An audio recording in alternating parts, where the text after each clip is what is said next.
qui communique l'inexplicable. Mario Dumont. De la musique aux oreilles. Deux nouvelles qu'on va discuter avec notre prochain invité. Deux nouvelles qui touchent l'intelligence artificielle. Une sur le Québec versus le Canada. Une sur le travail, parce qu'il y a Elon Musk qui pense qu'il y a une bonne partie de la population qui n'aura plus besoin de travailler avec l'IA. Olivier Blais, cofondateur et chef des technologies chez Move AI, est avec nous. Bonjour Olivier. Bonjour. Commençons par Angus Reid. Donc, il a sondé, écoute, on pourrait jaser une heure de ce sondage-là parce qu'ils ont sondé les craintes, les utilisations, les âges. On n'aura pas le temps de faire le tour de tout ça. Ce que je veux regarder, c'est le fait qu'au Québec, on semble moins familier, moins utilisateur de l'intelligence artificielle. C'est une donnée connue dans le milieu, ça? Oui, malheureusement, c'est une donnée connue. Par contre, on dirait qu'au Québec, puis surtout à Montréal, on a tendance à se regarder comme des champions d'intelligence artificielle, vu qu'on a été des meneurs au niveau de la recherche. Puis quand on finit par le comprendre, on tombe vraiment de haut. OK. Parce que le fait est que le Québec, autant les citoyens, les entreprises, on utilise moins l'IA qu'ailleurs? Oui, ben en fait, ce qui va arriver, c'est que les utilisateurs, donc monsieur, madame, tout le monde, se retrouvent à utiliser environ, je dirais, on parle de 2 employés sur 3 qui se retrouvent à utiliser l'intelligence artificielle dans ses fonctions. Donc, les travailleurs, ils comprennent comment utiliser ChatGPT, puis de plus en plus, ils vont se retrouver à utiliser ces outils-là. Par contre, les entreprises suivent pas la parade. Ils organisent pas bien l'utilisation de l'intelligence artificielle. On parle de seulement 12% des entreprises là, qui ont intégré l'intelligence artificielle dans leurs activités. Ce que ça fait, ça, c'est que ça va faire différents impacts. Premièrement, c'est qu'on ne va pas gagner autant de productivité qu'on pourrait. Puis l'autre élément aussi, c'est que c'est un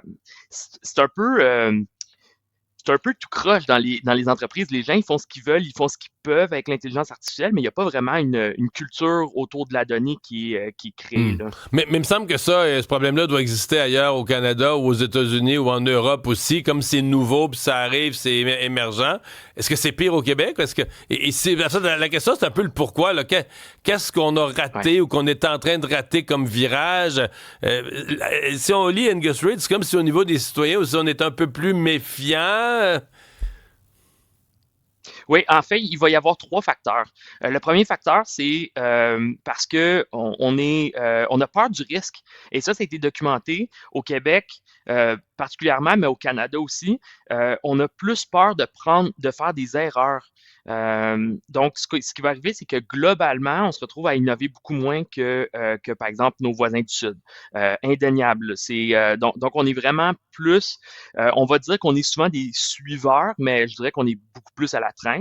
Un autre élément, c'est que on est confortable au Québec. On n'est pas, c'est pas comme par exemple dans certains pays en développement. Ce qu'on voit, c'est que dans les pays en développement, ils cherchent comment être capables de pouvoir utiliser la technologie parce qu'ils veulent se sortir, dans le fond, de leur situation. Ils veulent se développer beaucoup plus rapidement. Il y a un sentiment d'urgence que l'IA va leur permettre un rattrapage pour rattraper la croissance économique, les niveaux de vie des pays plus riches, là. Exact. Puis nous, on est un peu plus confortable, on est bien dans nos affaires. On se dit pourquoi on changerait quand on est bien. Puis finalement aussi, ce qu'on va voir, c'est que on est étrangement peu éduqué en termes de ce que l'IA peut faire versus d'autres pays. Quand on regarde des comparaisons, par exemple, il y avait des super études de KPMG qui montraient que le Canada, on est 44e pays sur 47 qui ont été sondés en termes du niveau d'éducation par rapport à l'IA. Donc, ce que ça veut dire, ça, puis il y a une démonstration qu'il y a un lien direct entre le niveau d'éducation puis notre niveau de confiance qu'on peut avoir envers l'IA. Donc, parce qu'on n'est pas éduqué, on ne fait pas confiance dans ces technologies-là. Donc, c'est vraiment ces 3 facteurs-là ensemble qui fait que on ne se sent pas confortable à l'utiliser, on ne se sent pas confortable à se structurer autour de l'IA pour nous aider à être un peu plus efficace que, par exemple, nos compétiteurs à l'international. Et ce qui est inquiétant, parce que je vois quand même des gens qui disent si un pays est en retard, si un pays rate le virage de l'IA, ils veulent payer cher. Là, à la vitesse où c'est adopté, ça va changer la productivité des entreprises radicalement. Oui. Ah, définitivement. Je parlais, moi, il y a à peu près un mois au CIO CIO de Canadian Tire, par exemple. Puis ce qu'il me disait, c'est mes deux compétiteurs, c'est Amazon puis c'est Walmart. Ils ont plus de scientifiques de données puis de gens dans leur équipe d'intelligence artificielle que Canadian Tire a dans son siège social. Donc, on s'entend qu'eux autres, ils vont à la vitesse grand V. Puis là, Nous, Amazon, au ça, c'était Canada, avant qu'Amazon annonce, c'est quoi, hier, avant-hier, ils ont annoncé un autre, je me trompe-tu, c'est 50 milliards en intelligence artificielle, quelque chose de même? oui. Le chiffre est assourdissant, là.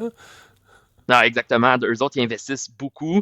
Et ils le voient, c'est une planche de salut. Aux États-Unis, il y avait quelque chose qui s'appelait, il y a un document qui est sorti qui s'appelle le AI Action Plan il y a quelques semaines. Et ce qu'il disait, c'était, et je cite, l'intelligence artificielle, c'est une révolution industrielle, une révolution informationnelle et une renaissance. Donc, eux autres, ils prennent ça au sérieux, l'intelligence artificielle. Et nous, on se demande encore si on devrait faire confiance, comment est-ce qu'il faudrait vraiment l'intégrer. Après, dans un marché aussi international que celui qu'on vit, c'est sûr que on va le payer cher, effectivement. Il y a Elon Musk, on parle d'une révolution qui, lui, dans une conférence qu'il a donnée il y a quelques jours, laisse entendre que même le travail comme on le connaît, comme on l'a connu et comme on le connaît, ben, va devenir optionnel, que c'est pas tout le monde qui va avoir besoin de travailler, puis pas dans si loin, là, dans 20 ans d'ici, parce que c'est l'intelligence artificielle et la robotique qui va faire l'essentiel du travail nécessaire à la vie. Comment, toi, avec ta connaissance, ton expérience, comment t'entends un propos comme ça? Ça a de l'allure ou pas? C'est très dur, ça dépend de plein de choses. Ça dépend. Par exemple, on vient juste de parler de l'adoption de l'intelligence artificielle. C'est sûr que si on ne l'adopte pas, on ne va pas avoir de changement. Donc, ça, c'est d'une part. Après ça, c'est aussi de dire, en ce moment, on automatise certaines tâches d'un employé de plus en plus. Mais c'est très difficile de voir l'effet de cette automatisation-là avec l'effet sur ton travail. Donc, est-ce qu'on matérialise vraiment ça, cette productivité-là? Je vais vous donner un exemple avec l'IA générative présentement. Un employé moyen qui utilise l'intelligence artificielle pourrait sauver environ 3 heures par semaine. Mais ils finissent pas 3 heures plus tôt leur semaine de travail. Donc, c'est comment est-ce qu'on réussit à en bénéficier vraiment? Puis ça part de la tête, c'est que les entreprises doivent repenser de la façon qui constitue leur équipe. Donc, il y a beaucoup d'inconnus là-dedans. L'autre élément aussi, c'est la culture. On a une culture, nous, de 9 à 5, c'est un dictat qu'on dit souvent, tout tourne autour de ça.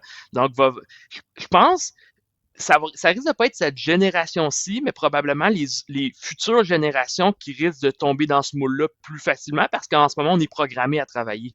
Ouais. Mais on comprend que c'est une révolution humaine, là. C'est plus qu'économique ou c'est vraiment une révolution humaine inimaginable qui nous attend. Hey, merci beaucoup, Olivier. Au revoir, Mario. Olivier Blais, cofondateur, chef des technologies chez Move AI.